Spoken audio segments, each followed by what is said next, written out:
भाई होना बिल्कुल चाहिए, पर सबसे ज़्यादा दुखद ये है, मैं ईमानदारी से बोल रहा हूँ कि ऐसी जगहों पे जाकर मतलब जितनी पीड़ा आपको होती है और जब आप जाकर वहाँ पर औरतों को रोते बिलखते आप देखते हैं, मैं हर बार मैं जाता हूँ और मैं यही दुआ करता हूँ, यही कामना करता हूँ कि भगवान ना करे कि मुझे दोबारा ऐसे किसी परिवार से मिलने जाना पड़े जिनकी मृत्यु जहरीली शराब पीने से हुई हो।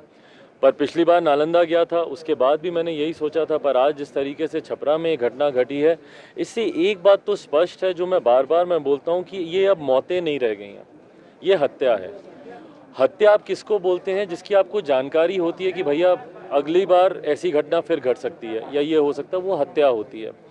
और ये आपको पता है कि बिहार के हर एक ज़िले में रह रहकर इस तरीके की घटनाएं घट रही हैं।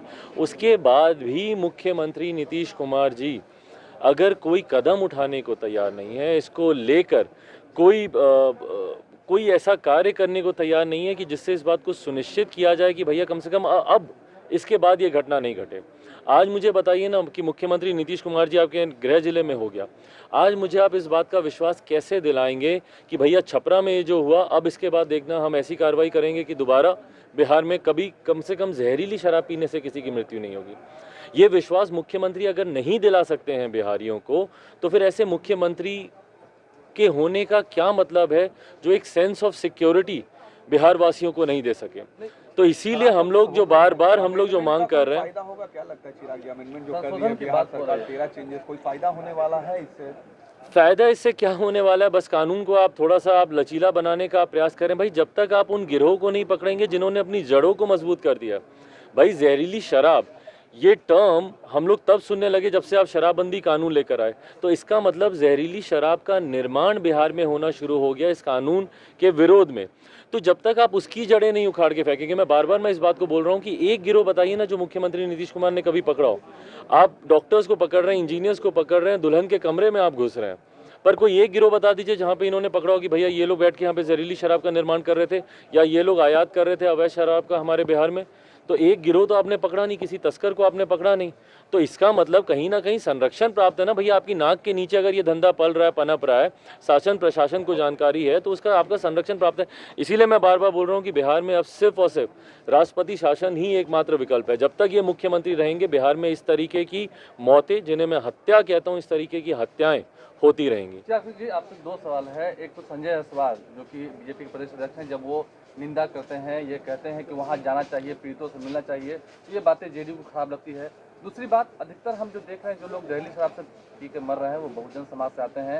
नीतीश कुमार ने यह प्रावधान लाया था विधानसभा चुनाव से पहले कि उन सभी को नौकरी दी जाएगी अगर किसी तरह की घटना होती है तो क्या जहाँ जहाँ आप गए हैं नौकरियाँ मिली हैं? और संजय जायसवाल के कहने पर जेडीयू को इतना बुरा क्यों लग रहा है? मुख्यमंत्री नीतीश कुमार जी इस तरीके के प्रलोभन देने के लिए जाने जाते हैं। वो साल दर साल मुख्यमंत्री बने ही इस तरीके के झूठे वादे करके हैं। 2005 में क्या कहकर आए थे कि भैया मेरा सपना है कि जितने भी पलायन करके बाहर गए हुए बिहारी हैं उन सबको मैं वापस लेकर आऊँ। जो मुख्यमंत्री अपना सपना नहीं पूरा कर पाया, वो बिहारियों के सपने को क्या पूरा करेंगे? उसी तरीके से इस बात पे जिस तरीके से इन्होंने पिछली बार चुनाव से पहले कानून लेकर आए थे कि अनुसूचित जाति के किसी भी व्यक्ति की हत्या होगी, उस वक्त बहरहाल हम लोगों ने इस बात का विरोध किया था कि एक मुख्यमंत्री हत्या की कामना करता है, इससे दुखद और शर्मनाक कुछ नहीं हो सकता। आपकी सोच भी कैसे आती है कि आपके प्रदेश में कोई हत्या हो? पर बहरहाल उस वक्त इन्होंने इस बात का लेकर आए थे ये योजना कि अगर किसी की हत्या होगी तो उस पीड़ित परिवार को सरकारी नौकरी दी जाएगी। आप जाकर देख लीजिए, मैं दावे के साथ कहता हूँ, एक परिवार अगर दिख जाए जिसकी परिवार में हत्या हुई हो और उनके आश्रितों में से किसी को सरकारी नौकरी मिली हो, तो आप जो कहेंगे मैं हारने को तैयार हूँ। एक परिवार नहीं बल्कि जितनी जगह ऐसी हत्याएं हुई हैं, मैंने खुद डीएम साहब से मैंने बात की है, तो डीएम वहाँ के कहते हैं कि भैया इसको लेकर कोई नोटिफिकेशन नहीं आया, कोई अधिसूचना इसको लेकर अभी तक जारी नहीं की गई है।